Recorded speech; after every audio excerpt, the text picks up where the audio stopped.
So నిన్న ఏదో కుటుంబపరమైన విషయాల్లో ఉన్నప్పుడు హఠాత్తుగా ఒక ఫోన్ వచ్చింది.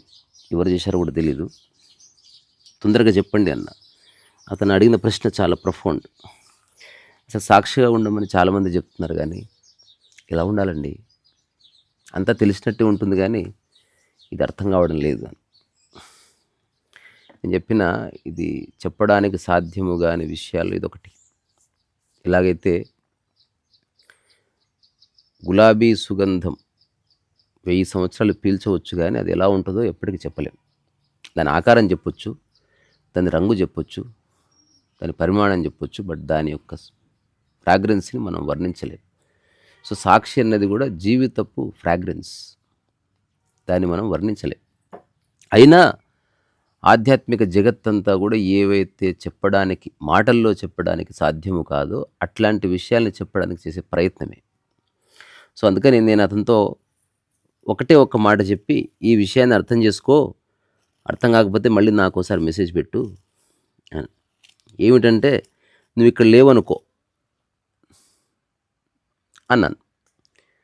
అంటే అతను అన్నాడు, ఇక్కడ నేను లేననుకో అన్న తర్వాత మీరు ఇంకా ముందు చెప్పలేదు అన్నాడు. నేను చెప్పేది అయిపోయింది, మళ్ళీ దీన్ని ప్రశ్నించకు, క్వశ్చన్ చేయకు, అనలైజ్ చేయకు, కాంప్రహెండ్ చేయకు, థింక్ చేయకు, కాన్సెప్ట్ని చేయకు, ఇక్కడ నువ్వు లేవనుకో అని బాయ్ చెప్పేసిన. ఇప్పుడు అర్ధరాత్రి ఒక మెసేజ్ పెట్టాడు, చాలా ఇంట్రెస్టింగ్ మెసేజ్. ఇట్లా అర్థమైంది అని కొంత చెప్పాడు. సో నేను అతనికి చెప్పాను, సరిగ్గానే గ్రాస్ప్ చేసావు, కొంతకాలం ఆ దిశలో పనిచేయి, ఉండు ఇంకా. సరే, ఇప్పుడు మనం విషయానికి వద్దాం. అసలు సాక్షిగా ఎందుకు ఉండాలి? మ్యూచువల్ ఫండ్స్లో ఇన్వెస్ట్ ఎందుకు చేయాలంటే డబ్బులు వస్తాయి కాబట్టి, ఉద్యోగం ఎందుకు చేయాలంటే ప్రమోషన్ వస్తుంది, అది వస్తుంది కాబట్టి, పెళ్ళి ఎందుకు చేసుకోవాలంటే కొన్ని కోరికలు తీరుతాయి కాబట్టి, ట్రిప్కి ఎందుకు పోవాలంటే కారు ఉంది కాబట్టి. బట్ సాక్షిగా ఎందుకు ఉండాలి? నయా పైసా ఉపయోగం లేదు ప్రాపంచిక విషయం పరంగా. సాక్షిగా ఉన్నవాడికి డబ్బు రాదు, పేరు రాదు, కీర్తి రాదు. రెండవది, ఒకవేళ అవన్నీ వచ్చినా వాటికి సాక్షిగానే ఉంటాడు అతను. అదే మ్యాజిక్. ఇప్పుడు సాక్షిగా ఉన్నవాడికి పేరు ప్రఖ్యాతులు వచ్చినా అంటుకోవు, సాక్షిగా ఉన్నవాడికి డబ్బు వచ్చినా వ్యామోహం అంటుకోదు, సాక్షిగా ఉన్నవాడికి స్వీయ నింద పరనింద ఉండవు. ఎందుకు ఉండవు? That is the essence of life. అలా ఎందుకు ఉండాలి అంటే, నువ్వు జీవితం ఎందుకుంది, లేదా నువ్వు జన్మించడానికి ఏదైనా ఒక అర్థము పరమార్థం ఉందంటే నువ్వు నిరంతర శాంతిని ప్రశాంతతని అనుభవించడమే అనేది నేను నా అనుభవంగా చెప్తున్నా. నువ్వెంత గొప్పోడివైనా, నువ్వెంత తుర్రుం ఖాన్ అయినా, నువ్వెంత ఫేమస్ పర్సనాలిటీ అయినా, నువ్వు సెలబ్రిటీ అయినా, కోట్ల ఆస్తి ఉన్నా, ఒక ఎడతెగని శాంతిని ప్రశాంతతను నువ్వు అనుభవించడం లేదంటే జీవితానికి సంబంధించిన అత్యంత ముఖ్యమైన విషయాన్ని నువ్వు ఇగ్నోర్ చేసినట్టు. సరే, ప్రపంచంలో బయటికి పోయి నువ్వు చేయలేపితే 1,00,000 మంది చేతులు లేపొచ్చు, అది చాలా చిన్న విషయం. It is all number game. ఒక చిన్న స్టార్ పోతే 1000 మంది లేపొచ్చు, ఒక ఊర్లో సర్పంచ్ పోతే 10 మంది లేపొచ్చు, హస్బెండ్ వస్తే భర్త చేయలేపొచ్చు, టాటా బై బై ఆఫీస్కి వెళ్ళండి అని. ఇక్కడ నేమ్ అండ్ ఫేమ్ అనేది ఏంటంటే నీ పేరు ఎక్కువ మందికి తెలుసు అని, ఇంతే. నీ పేరు ఎక్కువ మందికి తెలియడానికి నువ్వు పడే తాపత్రయం ఎంతో ఎంతో కాదు. ఇక్కడ విషయం ఏంది? సాక్షి అంటే ఎగ్జిస్టెన్షియల్గా ఉన్న ఒకానొక క్వాలిటీని నువ్వు సాక్షాత్కారం చేసుకోవడం. అది ఆల్రెడీ ఉన్నదే. ఈ ప్రకృతిలో అన్ని ప్రాణులు సాక్షిగానే ఉంటున్నాయి. మనిషి ఒక్కడు ఆ క్వాలిటీ కోల్పోయి ఇంటర్ఫియర్ అవుతున్నాడు, ఇంపాక్ట్ అవుతున్నాడు, సఫర్ అవుతున్నాడు, బాధపడుతున్నాడు. తద్వారా ఎన్నో మానసిక రుగ్మతలు చెప్తే చాంతాడంత ఉంటుంది. యాంగ్జైటీ అనుకో, డిప్రెషన్ అనుకో, రిప్రెషన్ అనుకో, ఎగనీ అనుకో, యాంగ్విష్ అనుకో. వీడికి తెలుగు పదాలు రకరకాలుగా ఉన్నాయి.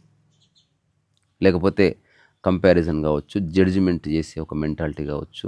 ఇంకా ఇవి కొంచెం డీప్ రూటెడ్గా మారితే సైకోసోమాటిక్ ప్రాబ్లమ్స్గా మారుతుంది. లేదా సిజోఫ్రేనియా, పారనాయా, డిస్లెక్సియా, బోల్డన్ని టర్మ్స్ ఉన్నాయి. ఇవన్నీ కాదు.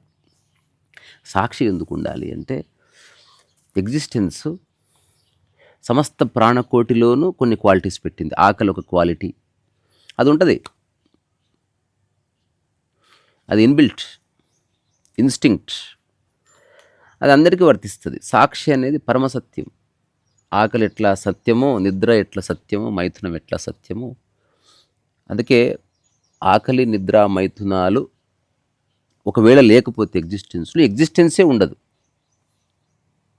ఈ ప్రపంచంలో ఎవడేం చేసినా ఆకలి కోసం చేస్తున్నాడు, మంచిగా పడుకోవాలని ఇల్లు కట్టుకుంటున్నాడు, ఆ తర్వాత శృంగారం కోసం లేదా నెక్స్ట్ జనరేషన్ని మళ్ళీ ప్రకృతికి అందివ్వడానికి మైథునం చేస్తున్నాడు. ఇదంతా అవి లేకపోతే అసలు మనిషి డబ్బు సంపాదించడు, మనిషికి పేరు ప్రఖ్యాతులు వద్దు. ఎందుకంటే నువ్వు పేరు ప్రఖ్యాతులు వచ్చాయి, నువ్వు చివరికి వెళ్ళి మళ్ళీ పడుకోవాలి. నువ్వు పడుకున్నావు, మళ్ళీ కోట్ల మంది నిన్ను మెచ్చుకున్నారు, అవార్డు ఇచ్చారు, ఆస్కార్ ఇచ్చారు, నెక్స్ట్ భోజనానికి పోవాలి, మళ్ళీ మధ్యన శృంగారం దగ్గరికి వెళ్ళాలి. వెళ్తున్నాడు, తప్పేం లేదు. మరి సాక్షి ఎందుకు అంటే వీటన్నిటికీ అతీతంగా ఒక ఎగ్జిస్టెన్షియల్ క్వాలిటీ ఉంది. ఎగ్జాంపుల్, శ్వాస ఎట్లయితే అన్నిటికీ అతీతంగా ఉందో, హృదయ స్పందన ఉందో, అట్లాగే ఇదేమో కొంచెం చుట్టుపక్కల ఉన్న ప్రభావాలకి ఒకవేళ మైండ్ స్పందిస్తే హృదయ స్పందన మారుతుంది, శ్వాస మారుతుంది, థాట్ ప్రాసెస్ మారుతుంది.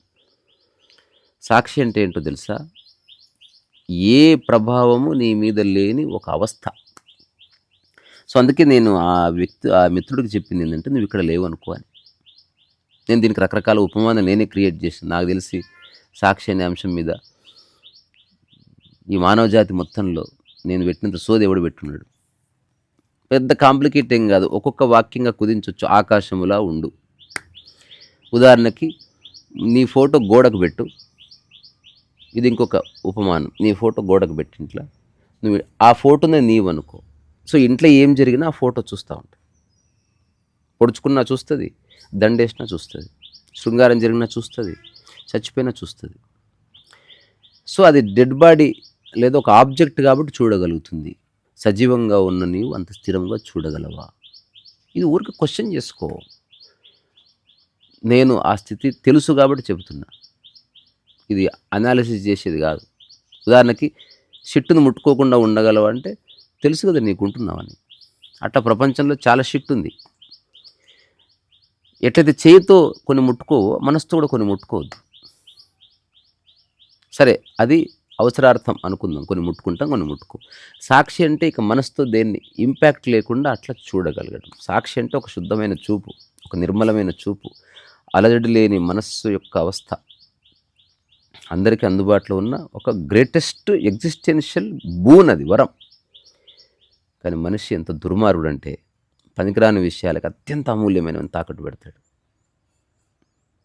పడుకునే ముందు అరుచుకొని నిద్ర తాకట్టు పెడతాడు, తినే ముందు పీకులాడుకొని భోజనాన్ని తాకట్టు పెడతాడు, రకరకాల విషయాల్ని తాకట్టు పెడతాడు. సో నువ్వు ఇక్కడ లేవనుకో అని నేను అనడంలో అర్థమైంది అంటే, ఇక్కడ ఒక గొడవ జరుగుతుంది, నువ్వు ఉన్నావు కాబట్టి, నువ్వు చూసావు కాబట్టి నువ్వు ఇంపాక్ట్ అవుతున్నావు. ఇక్కడ నువ్వు లేవనుకో అసలు నీకే ఇంపాక్ట్ ఉండదు. ఇప్పుడు నేను ఇట్లా మాట్లాడుతుంటే జపాన్లో భూకంపం వచ్చింది అనుకో, ఆ విషయం నాకు తెలియదు, మీడియా ద్వారా కూడా నాకే ఇంపాక్ట్ లేదు. సో అదే స్థితిని అన్నిటి మధ్యన ఉండి నువ్వు అక్కడ లేవనుకో, దాని అర్థం 24 hours అట్లా ఉండమని కాదు, నిమిషమైనా ఉండు. దాని సుగంధం నీకు తెలుస్తుంది. అది మెల్లమెల్లగా ఒక్కసారి పరిచయం అయిన తర్వాత నీలోకి పరుచుకుంటుంది. ఎగ్జిస్టెన్స్ ఎట్లా అంటే, ఒక సీడ్ బలంగా భూమిలోకి వెళ్ళి దాని రూట్స్ నాటుకున్న తర్వాత ఇక దాని తీగలు పాకడం మొదలు పెడతాయి. నిన్న ఒక రోడ్డు మీద కూర్చుంటే దాని ఎదురుగా ఒక చిన్న కట్టెలతో కట్టిన కాంపౌండ్ ఉంది. దాంట్లో అసలు ఎన్ని రకాల తీగ చెట్లు, దోస ఇట్లాంటివన్నీ పెట్టారు. అసలు ఇట్లా పాము నాలుకలు పోయినట్టు పోతున్నాయి. ఆ శక్తి ఎట్లా వచ్చింది అంటే, రూట్ సెటిల్ అయిందనుకో ఇంకా అది విస్తరిస్తుంది, మంచి కానీ చెడు కానీ. సో ఈ సాక్షి అనేది ఒక్కసారి అర్థమైందనుకో, దాని సిగ్నిఫికెన్స్, దాని యొక్క ఎసెన్స్ దొరికిందనుకో, అప్పుడు తెలుస్తుంది ఇది డైమండ్ రా స్వామి. సాక్షి నేను ఉండడం కాదు, నేనే అది అని తెలుస్తుంది నీకు. ఇది వర్బల్గా చెప్పేది కాదు. రెండోది, సాక్షిగా ఉండేవాడిని నువ్వు గుర్తుపట్టలేవు, అది నీలో ఉంటే తప్ప. ఇప్పుడు ఎవడో ఇట్లా దూరంగా గొడవ అవుతున్నా కదలకుండా కూర్చున్నాడు. అదేదో సినిమాల శృతి హాసన్ ఉంటుంది, లిఫ్ట్ గందరగోళం అయితే కూడా ప్రశాంతంగా ఉంటుంది. ఇట్లా ఏమండి మీరు భయపడట్లేదంటే, భయపడుతున్నాను లోపట అంటది. ఇది సాక్షి కాదు. రెండోది, సాక్షి అర్థమవుతున్న కొద్దీ మీరు ఇంటర్ఫియర్ అయినా లోపట అవస్థ మారదు. అది తర్వాత తెలుస్తుంది. ఇప్పుడు సైకిల్ కొంచెం తొక్కిన తర్వాత ఒక చేయి వదిలిపెడతాడు, రెండో చేయి మెల్లమెల్లగా ఫస్టే 2 చేతులు వదిలిపెడితే మూతి పండు రాలుతాయి. ఇంకోటి 2 చేతులు వదిలిపెట్టేవాడిని చూసావు కదా, అది సత్యమే. కానీ నీకు వర్కౌట్ కాదు అది. అందుకని all of a sudden you cannot just witness everything. So విట్నెస్లో 2 ఉన్నాయి. నువ్వు అక్కడ లేవనుకో అంటే అర్థం ఉన్నావు, కానీ first time you decided not to interfere or intervene. ఇది అర్థం కానంత విషయం కాదు, కానీ నా అబ్జర్వేషన్ చేయడవాడు. ఎందుకంటే నేను ఈ 4 సంవత్సరాల యూట్యూబ్ ప్రయాణం కంటే ముందు కొన్ని సంవత్సరాలు అడపదడప నేను కలిసే మిత్రులు, వాళ్ళ యొక్క అవస్థలు, వాళ్ళ యొక్క మానసిక గోసలు ఇవన్నీ విని, ఆ తర్వాత ఈ కంటిన్యూస్ యూట్యూబ్ జర్నీ వల్ల నాకు ఎంతోమంది మిత్రులు పరిచయం, వాళ్ళ మాటలు విని నేను ఒక నిష్కర్షకు వచ్చాను. మనిషికి ప్రశాంతంగా ఉండటం ఇష్టం లేదు. ఒకవేళ నేను చివరి దశలో ఏదైనా 3 వాక్యాలు రాయి నీ జీవితం యొక్క పరమోత్కృష్టమైన అవగాహన అంటే, మనిషికి ప్రశాంతంగా ఉండటం ఇష్టం లేదని ఒకటి ఖచ్చితంగా రాస్తాను అందులో. రెండోది, ప్రపంచం అవసరమే సత్యము కాదని కూడా రాస్తాను. మూడోది, శరీరం పోయిన ఒక సాక్షి అనుభవంగా, ఒక ప్రశాంతతగా నేను ఎప్పుడూ ఉంటాను సర్వదా. నేను ఈ శరీరముగా ఒక డేట్లో జన్మించి ఒక డేట్లో పోతానేమో, కానీ ఆ శరీరానికి సంబంధించిన ఎస్సెన్స్ ఏదైతే ఉంటుందో దాని లోపట నెలకొని ఉన్నది, అది ఎప్పటికి ఉంటుంది. అది ఇప్పుడుంది, నేను ఇక్కడ లేనప్పుడు కూడా అది ఇక్కడే ఉంది. ఇది no one can prove. Ramana Maharshi శరీరాన్ని వదిలేస్తున్నప్పుడు ఎవరో ఏడుస్తుంటే, భగవాన్ ఎక్కడికి పోతున్నారు మీరు అంటే, నేను ఎక్కడి నుంచో వస్తానా ఎక్కడికో పోవడానికి, నేను ఎప్పుడు ఇక్కడే ఉన్నాను, ఎప్పుడు ఇక్కడే ఉంటాను అన్నాడంట ఆయన. ఇప్పుడు ఇది ఎట్లా అర్థం చేసుకోవడం? ఎందుకంటే చచ్చిపోయాడు కదా, దహన సంస్కారాలు కూడా జరిగాయి కదా, సమాధి కూడా కట్టారు కదా, టెంపుల్ కూడా కట్టారు కదా. మైండ్ అంటది ఇదంతా ఫేక్, కానీ essence is something which stays. ఇగో ఈ ఊర్లో మనుషులున్నా లేకున్నా గాలి ఎట్లయితే ఉంటుందో అట్లా కొన్ని ఉంటాయి ఎగ్జిస్టెన్స్లో. ఆ ఎగ్జిస్టెన్షియల్ క్వాలిటీ నేనని తెలుసుకోవడమే నేనెవరన్నది. అందుకని చిన్న జీవితం, కోడి మెదడు, అంతులేని ఆలోచనలు, సాధ్యం కాని ఆరాటాలు, లక్ష్యాలు, వ్యక్తుల మీద అభిప్రాయాలు, ఇవన్నీ ఉన్న చోట ఏది నెరవేరదు.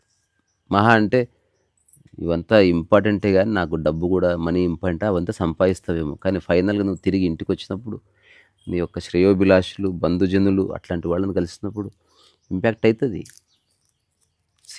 ఒక కుక్క నన్ను చూసి ఎక్కరించిందని ఎవడు సూసైడ్ చేసుకోడు.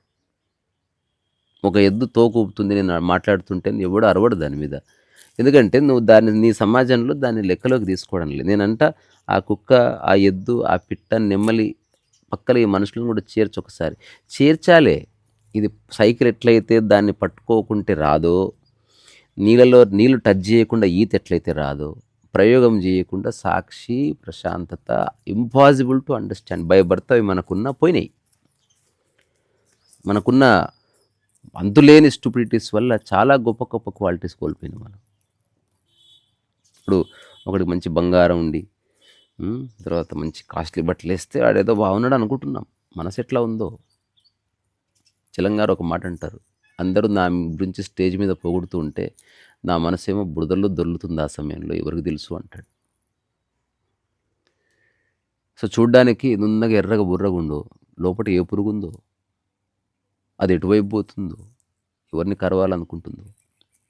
ఇది నిజంగా జీవితంలో ఎట్లయితే ఒక అంతులేని శాంతి, ప్రశాంతత ఉందని నమ్మడం కాదు, ఉంది, చిన్నప్పుడు ఉన్నావు. తిరిగి సంపాదించుకోవాలంటే కొంతకాలం జీవితకాలం అన్ను. ఈత నేర్చుకునేవాడు 24 hours నీళ్ళలో ఉండడు. ఫస్ట్ 5-6 days ఎక్కువ ఉంటాడు, లాగుతుంది మనస్సు. ఒకసారి ఈత వచ్చినాక నీళ్ళ దగ్గరికి పోవాల్సిన అవసరం లేదు. సాక్షి అర్థమైందా? ప్రపంచంలో పడు, పెళ్లి చేసుకో, సంసారం చేసుకో, సాక్షి నిన్ను కాపాడుతుంది. అంటే ఎక్కడ ఆపాలే ఇంటర్ఫియరెన్స్ అనేది తెలుస్తుంది నీకు. ఇప్పుడు ఎగ్జాంపుల్, మనం గిన్నె దింపుతున్నాం పొయ్యి మీదకెళ్ళి, ఎంతసేపు గిన్నెని చేతిలో పట్టుకోవాలని తెలుస్తుంది, నీ బాడీ చెప్తుంది. అంతలో పరిగెత్తి పరిగెత్తి టేబుల్ మీద పెట్టేస్తాం అన్నం గిన్నె. దానికి ఏం లా డిగ్రీ ఉండాల్సిన అవసరం లేదు, గొప్ప ఇంటెలిజెన్స్ ఉండాల్సిన అవసరం. అట్లా సాక్షిలో ఉన్నవాడు ఏం చేసినా వాడి సామరస్యం చుట్టుపక్కల సమాజంతో ప్రకృతితో దెబ్బతినదు. ఇది నేను నా అనుభవంగా చెప్తున్నా. నమ్మొద్దు, ట్రై చేసి చూసుకోండి. నేనెవరిని నమ్మేయడానికి? ఎవడు ఎట్లున్నా నేను బ్రహ్మాండంగా పీస్ఫుల్గా ఉంటా అన్నది నిర్ణయం అయిపోయింది. రెండోది, నా దగ్గర ఉన్నవని పీకిన, I don't care, because I care for the diamond. రాళ్ళు రప్పలు ఎందుకు నాకు? అవసరం లేదు. అందుకని నేను ఆ మిత్రుడితో చెప్పింది చాలా ఎగ్జిస్టెన్షియల్ క్వాలిటీ గురించి. అండ్ అతని మెసేజ్ చదివినాక హీ గ్రాస్ప్డ్ ఇట్ రైట్ అనిపించింది, నాకు సంతోషం అనిపించింది. అంటే అర్థం చేసుకోవడం గొప్ప విషయం. ఏదైనా అపార్థం చేసుకోవడం చాలా చిన్న విషయం, చాలామంది చేసుకుంటారు. ఎవరికో చెప్పు, వస్తువు మంచిగా మెల్లగా పెట్టు అంటే వాడు అన్నిటిని మెల్లగా పెడతాడు. ఏది మెల్లగా పెట్టాలి, ఏది ఇసిరేయాలి, ఏది ముట్టుకోవాల్సిన అవసరం లేదు, ఏది ముట్టుకోవాలి, ఏది జాగ్రత్తగా ఉండాలి, ఇదంతా మనకు అనుభవం చెప్తుంది. ఒక లైను విని వీడు చెప్పింది ఇదే అని అనుకోవడం అనేది స్టూపిడిటీ. నిజంగా ఎంక్వైరీ చేసేవాడు దగ్గరికి వెళ్ళి వాళ్ళ దగ్గర కూర్చొని ఒక వినమ్రతా భావంతో అడిగితే తెలిసినవాడు తప్పక చెప్తాడు. ఎదుటి వ్యక్తికి అర్థం చేసుకునే అర్హత ఉందంటే లేదో ఏదో ఒకటి చెప్పి పంపిస్తాడు. అట్లా. సో అందుకని నువ్వు ఇక్కడ లేవనుకో,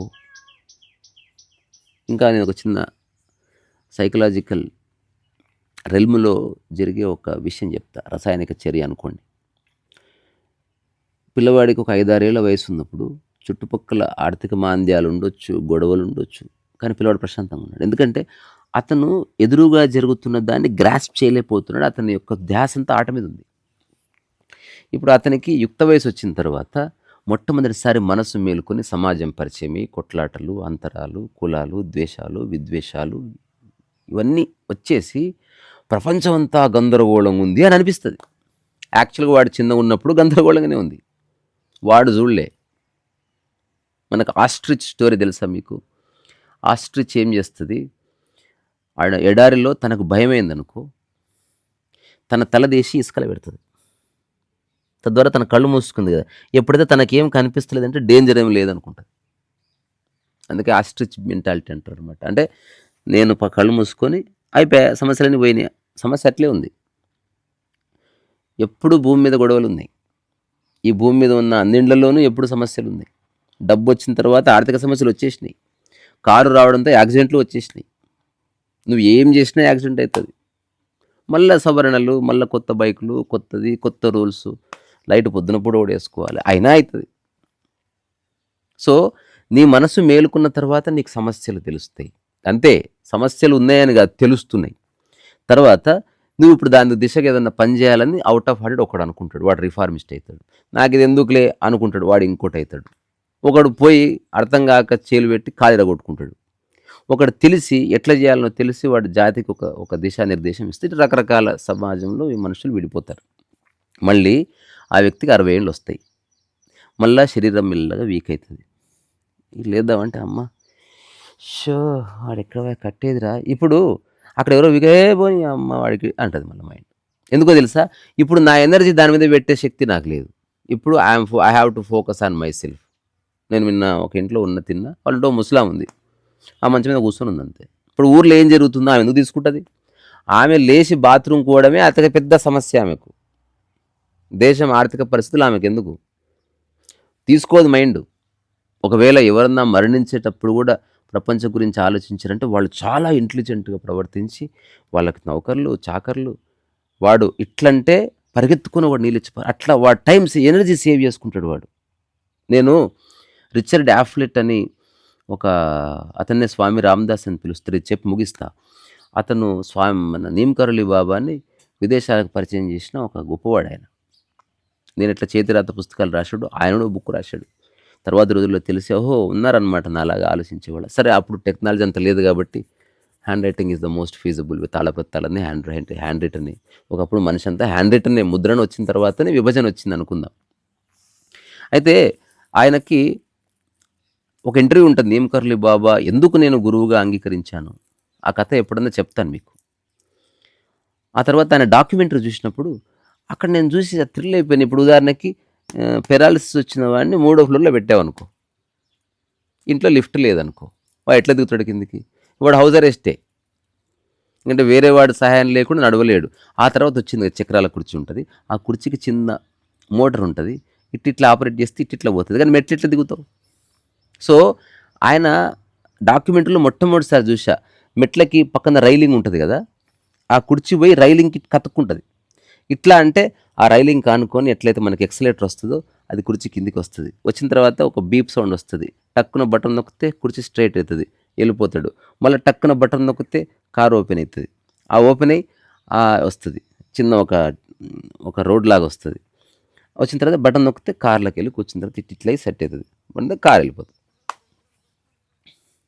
అట్లాంటి వాడు అంత ప్రశాంతంగా ఉన్నాడు కాబట్టి ఈ వాజ్ టాకింగ్ అబౌట్ నిమ్కర్లు బాబా. అట్లా కాకుండా ఆయనకి నౌకర్లు చాకర్లు లేరు, టెక్నాలజీ లేదు, తినడానికి డబ్బులు లేవు అనుకో, బాడిమే జాయ ప్రపంచం. ఎవ్వడికి కొడుకు చచ్చిపోయినా పోదు తల్లి, అంత దారుణంగా ఉంటుంది రియాలిటీ. తెలుస్తుంది మీకు, నేనేం చెప్తున్నానో తెలిసినప్పుడు తెలుస్తుంది. ఇప్పుడు అనిపిస్తుంది అన్నీ చేస్తా, పీక్తా, కట్టలు కడతా అని. ఒక టైం వస్తుంది నీ జుట్టే కట్టుకోలేవు కట్టల తర్వాత. అందుకని I'm not saying you should not do. అలా చేసేవాళ్ళు ఇప్పుడు మోదీ గారు ఉన్నారు, at the age of 75 or 76 ఎంత యాక్టివ్గా ఉన్నారు. ఎందుకో తెలుసా? అతను ఒక్క క్షణము కూడా తన గురించి ఆలోచించవలసిన అవసరం. ఇట్లా వస్తుంటే డోర్ తీయబడుతుంది, అట్లా పోతుంటే కార్ డోర్ తీయబడుతుంది. ఆయన ఆపగానే డోర్ తీస్తే దిగుతాడు, ఆ తర్వాత ఇట్లా కానీ డోర్ తెరవబడుతుంది. తింటుంటే భోజనం రెడీగా ఉంది, మీటింగ్కి వెళ్ళగానే అందరు రెడీగా ఉన్నారు. ఏమే అరే భోజనం దేరా అరే అని అడిగితే ఎనర్జీ బాయ్. సో ఇప్పుడు నిజంగా దేశ సేవ చేయాలి, నిజంగా ప్రపంచానికి సేవ చేయాలని నువ్వు అనుకుంటే నీకు ఒక్క క్షణం కూడా వేస్ట్ కాకుండా నువ్వు ఒక వ్యవస్థ తయారు చేసుకోవాలి. నేను చేసుకుంటుంది. నేను ఇప్పుడు యూట్యూబ్ టాక్ చేయాలనుకుంది at the age of 90. Camera ఎక్కడ పోయి ఎవరు తెస్తారు? ఇట్లా కాదు, నేను ఇప్పుడు ఒక టాక్ చేస్తాను, ఇట్లా చూస్తాడు కెమెరా ఉందంతే, నేను రెస్ట్ తీసుకుంటాను, హాఫ్ అన్ అవర్లో భోజనం, ఇట్లా లేచి కూర్చుంటే భోజనం వచ్చేసింది. అట్లా వ్యవస్థ చేసుకుంటే నేను ఏమైనా చేయగలను. నేనే భోజనం చేసుకొని ఇప్పుడు అందరూ ఏం చేస్తున్నారు? మనుషులతో పీకులాడి దిక్కుమాలిన జీవితాలు అనుభవిస్తున్నారు అందరూ. ఒక ఫ్రెండ్ ఉండడు, నీ అనుభవం వినడానికి ఒకడు రాడు, నిన్ను చూడడానికి ఒకడు రాడు, ఏం ఉండదు. ఎప్పుడు వస్తుందా సావు అన్నట్టు. ఆ టైంలో కూడా సాక్షి ఉపయోగపడుతుంది. కానీ సాక్షి ఉంటే నీకు అది సాక్షి అనేది ఎగ్జిస్టెన్షియల్ ఇంటెలిజెన్స్ అది. ఎందుకంటే నువ్వు చూస్తున్నావు కదా, ఆ చూపు లోపట కరప్ట్ లేని చూపు వెనక ఒక ఇంటెలిజెన్స్ పనిచేస్తుంది. ఎందుకంటే ఎక్కువ చెప్పలేను, చెప్పకూడదు, చెప్పినా కన్వే కాదు. ఏ సందర్భంలో ఏమిటని నీకు ఒక సెకండ్లో గ్రాస్ప్ అయిపోతుంది. సప్ సప్ సప్ సప్ సప్ సప్ సప్. ఇది చెప్పినా కదా, మంట వస్తుంది, దీంట్లో నాకు హీట్ కావాలి, కట్టెలు పెట్టాలి, కట్టె తీసుకున్నా, ఇట్లా వేసిన, ఎందుకో తెలుసా? కాలుతుంది. సాక్షిలో నీకు అది తెలుస్తుంది, ఎంత మాట్లాడాలి, ఎక్కడ ఆపాలి, ఎందుకు ఆపాలి. అదే ఇంకొడితే గంట మాట్లాడుతుంది సాక్షి, ఒకటి రాగానే అసలు మాట్లాడదు. ఎందుకో తెలుసా? అది పనికిరాదు అక్కడ మాట. సో ఇది మేల్కుంటుంది, ఇది ఎగ్జిస్టెన్స్. ఇప్పుడు నిన్న ఒక ఆయన మంచి మాట చెప్పింది నాకు, నేను ఆయనతో టాక్ కూడా చేద్దాం అనుకున్న, బంధువు అవుతాడు. పశువుకు కూడా ఉందిరా నాయన జ్ఞానం. ఇక్కడ బురద బురద బురద ఉంటే అక్కడ గట్టిగా ఉంటే అట్లా చూసుకొని గట్టిగా గట్టు మీదకి వెళ్ళి పోతుంది అది. మనిషి ఒక్కడే దుర్మార్గుడు, మనిషి ఒక్కడే బురదల పడుతున్నాడు, పీకులాడుతున్నాడు. ఇగో నేను ఇక్కడ లేననుకో అంటే 100 సమస్యల్లో 99 పోతాయి అనుకోడు మనిషి. నేనే చెప్తున్నా, మనిషికి ఎంత ఇష్టమో అసలు కొట్లాడుకోవడం. I like it.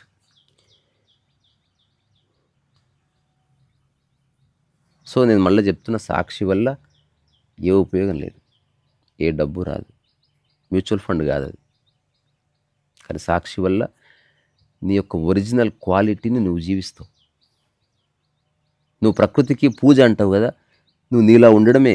ఒక గులాబీ పువ్వు గులాబీని అందివ్వడమే ప్రకృతికి తాను చేసే ఒక పూజ. అటువంటిది ఇది. గ్రేటెస్ట్ డివోషన్ సాక్షి, వితౌట్ ప్రేయర్. అందుకని నేను చెప్పేదాన్ని కుత్తర్కించొద్దు, అర్థం కాకపోతే వదిలేయండి, ఎల్లుండి అర్థమవుతుంది. కానీ ఒక కంక్లూజన్కి రావద్దు వితౌట్ అండర్స్టాండింగ్ ఇట్. ఇదేమంటారు? వైధానిక్ చేతావని అంటారు. అంటే ఇది ఒక హెచ్చరిక. అర్థం కాకపోయినా ఏం పర్వాలే, కానీ అర్థం చేసుకుంటే మంచిది.